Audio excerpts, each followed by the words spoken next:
Welcome to Bookcast Bestsellers in Minutes. We're going deep on Braiding Sweetgrass by Robin Wall Kimmerer today. A really beautiful book. It is a beautiful book. It combines indigenous wisdom with scientific knowledge and personal stories. Yeah, and her storytelling is just captivating. You really feel like you're right there with her experiencing the natural world in a new way. I've heard people describe it as like having a wise elder and a curious scientist walk you through a forest and point out all those like hidden treasures and connections you might otherwise miss. That's a great way to put it. And Kimmerer structures the book like a braid with these three distinct strands: indigenous ways of knowing scientific knowledge, and then her own personal journey as an Anishinaabe scientist. So let's talk about that creation story, about Sky Woman. What did you think about how Kimmerer used that to kind of set the stage for her whole worldview? Oh, it's so powerful. It challenges us to rethink our place in the world, Like the idea that Turtle Island, our Earth, was formed from the gifts of animals, and Sky Woman's gratitude for those gifts. It completely flips the script on that dominant narrative Yeah. that humans are separate from and superior to nature. Exactly. And it makes you wonder if we truly saw ourselves as descendants of Sky Woman responsible for carrying on her legacy of gratitude and care.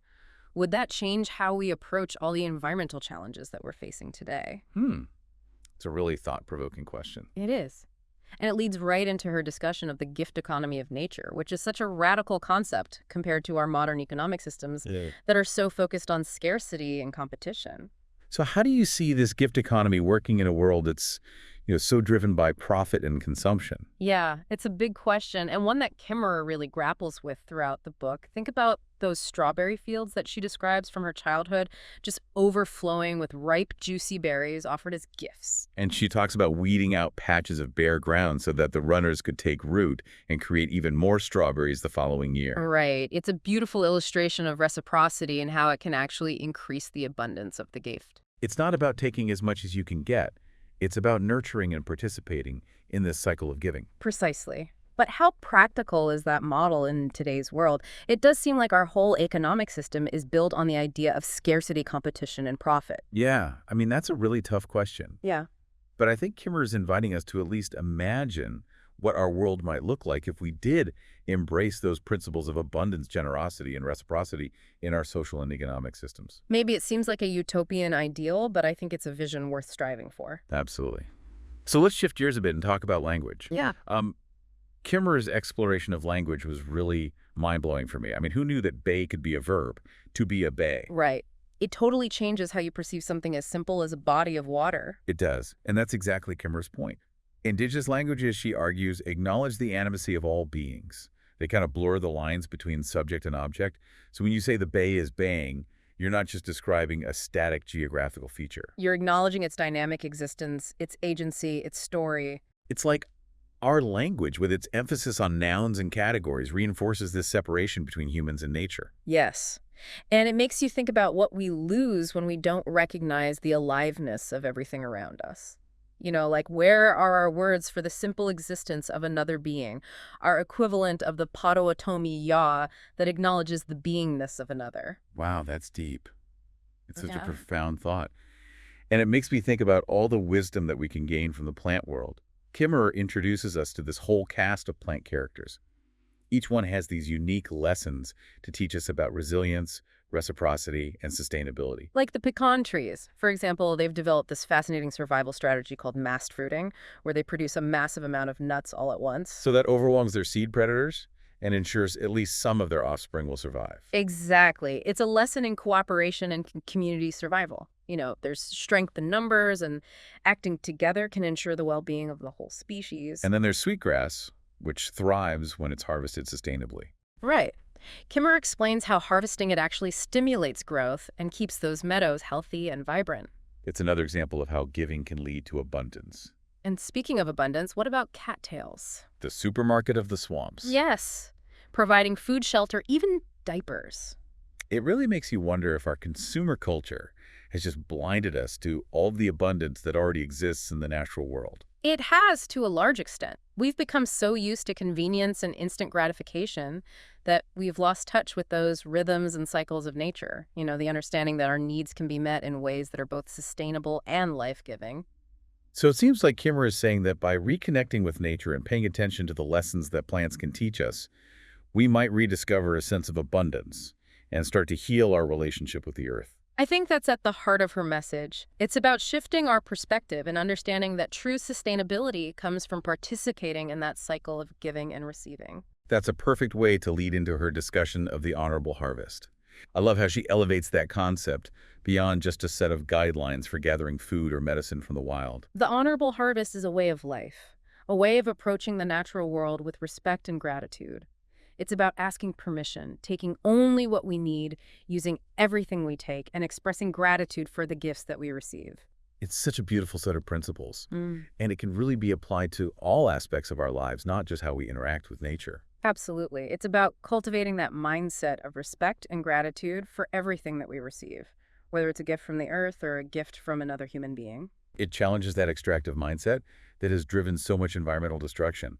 Like the story she tells about the settlers who were puzzled by the indigenous practice of leaving some of the wild rice unharvested. Oh, yeah. The settlers saw that as laziness or inefficiency, but it was really a profound act of reciprocity.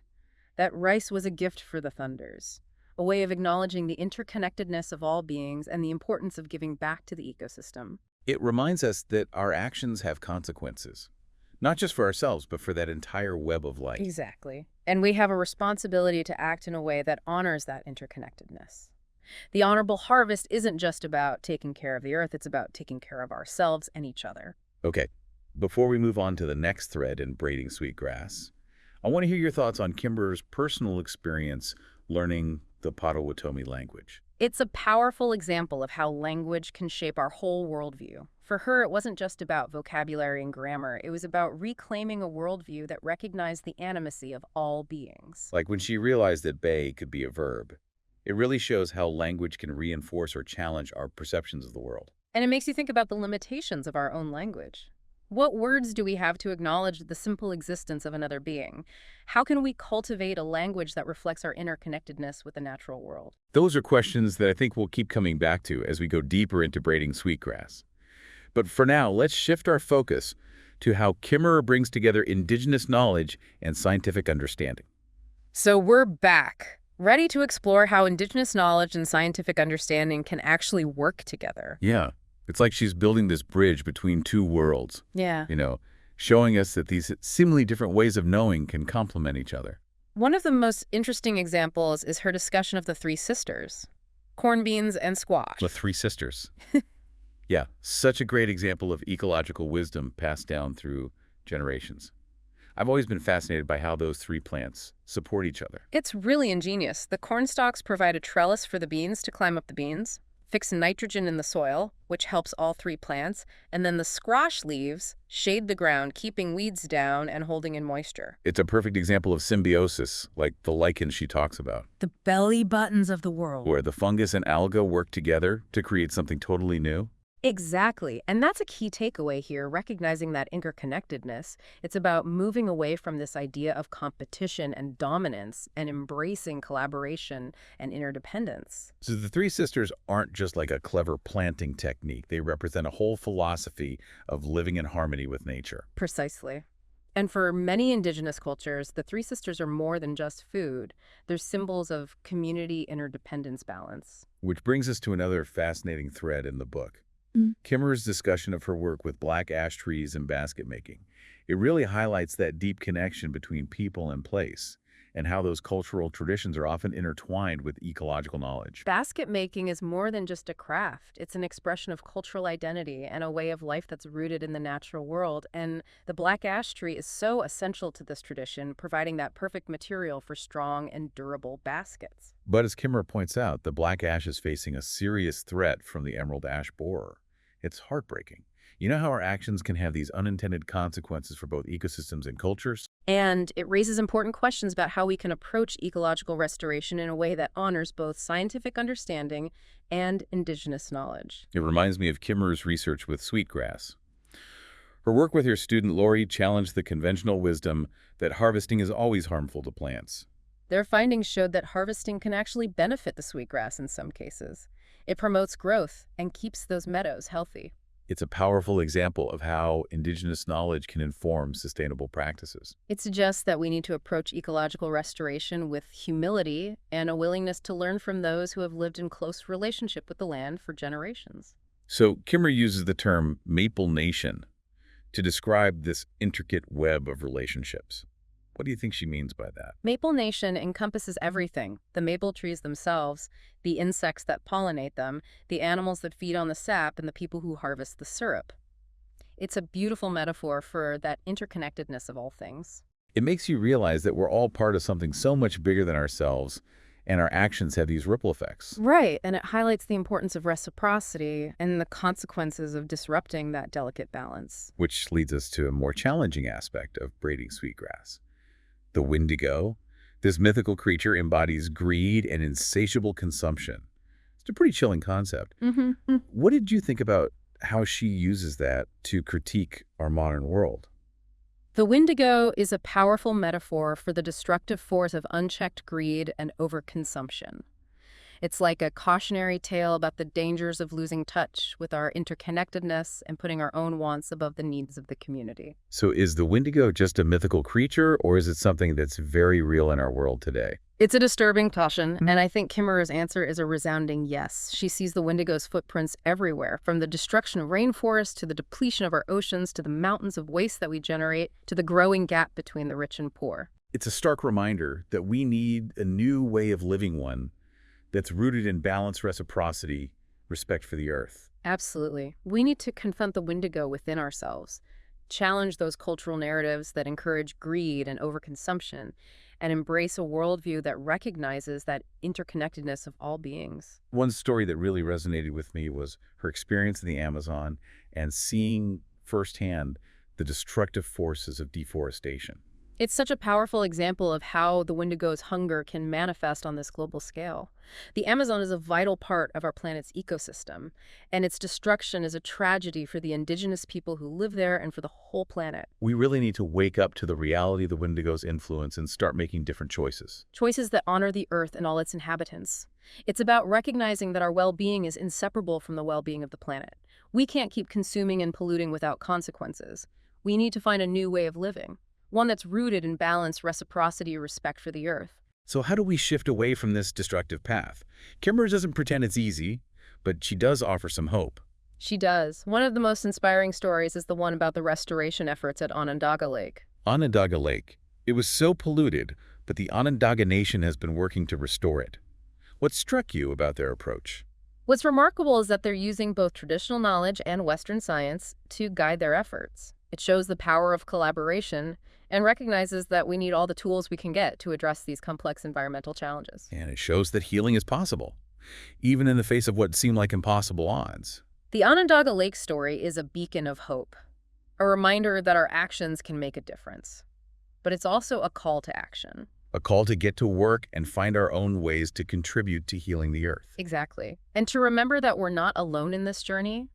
There are so many people and communities around the world working to restore ecosystems, protect biodiversity, and create a more sustainable future. That's what makes Braiding Sweetgrass so powerful. It's not just a critique of how things are, but a celebration of our capacity for resilience, creativity, and hope. Beautifully said. It's about finding those sparks of light and fanning them into flames. So let's move on to the more personal and spiritual aspects of Braiding Sweetgrass. What do you think? Sounds good. Let's dive into Kimmerer's reflections on beauty, wonder, and the importance of finding our place in the web of life. So we left off talking about beauty and wonder in the natural world. How does Kimmerer explore that in Braiding Sweetgrass? Well, she has this way of describing even the tiniest details of nature, with such reverence. It's like she wants us to see the world through her eyes and really experience the wonder of a spider web or the pattern of a lichen on a rock. It's about being present and mindful. Right. Really being in the moment. Yeah. And she doesn't shy away from the hard stuff either, like environmental damage. She actually uses it to make us appreciate the natural world even more. I'm thinking about her discussion of collateral damage. It's a term we hear so often, but she makes us confront the real meaning of those words. The actual impact of our actions, to see the faces of the people and the ecosystems affected by our choices. She reminds us that we all have a responsibility to act. And to make choices that honor the web of life, Like that story about the salamander migration. Oh, yeah, where the students help the salamanders cross the road safely. Such a small act of kindness, but it says so much. It really does. It's about understanding that every action we take has a ripple effect. So where do we go from here? What can we actually do to heal our relationship with the earth and create a better future? It's a big question, and Kimmerer doesn't give us like a step-by-step plan, but she encourages each of us to find our own ways to give back. To use our talents to make a difference. Exactly. Whether it's planting trees, volunteering, speaking out against injustice, or even just living our lives in a way that honors the earth. She reminds us that those acts of giving back don't have to be huge, like the story about her planting leeks in the woods near her home. Such a simple act, but so meaningful. It's about weaving those acts of kindness and care into our everyday lives. And finding ways to connect with nature, to really experience it. I loved her reflections on walking in the rain. Oh, me too. The way she describes the sound of raindrops on different surfaces, it's so simple, but it makes you want to just stop and listen. Exactly. To really be present in that moment. And speaking of stories, Braiding Sweetgrass is full of them. Kimmerer blends personal stories, Indigenous teachings, scientific knowledge observations of the natural world, It's like she's weaving this tapestry of wisdom and insight. showing us how stories can shape our understanding of the world and connect us to the past. And inspire us to create a better future. She encourages us to share our own stories too, to add our voices to the chorus of people who are working to heal the earth. And then there's that seventh fire prophecy. It talks about this time of great change and upheaval. Where we have to choose between a path of destruction or a path of renewal. It makes you think, what role do I want to play in this story? It's a powerful question. And I think Kimmerer believes that a different path is possible. That we have the power to make things better. Her vision of a giveaway for Mother Earth is really inspiring. Imagine a world where we celebrate the Earth's abundance and we give back out of gratitude for everything we've been given. Where reciprocity is just how we live. Well, that brings us to the end of our deep dive into Braiding Sweetgrass by Robin Wall Kimmerer. It's been a great conversation. I feel like this book is going to stick with me for a long time. Me too. So, any final thoughts you want to leave our listeners with? I think Braiding Sweetgrass is more than just a book. It's an invitation to see the world in a new way, to recognize that we're all interconnected, and to find our own ways to contribute to healing the earth. We're all part of a larger story, a story of resilience, reciprocity, and hope. What gifts have we been given, and how can we use them to make the world a better place?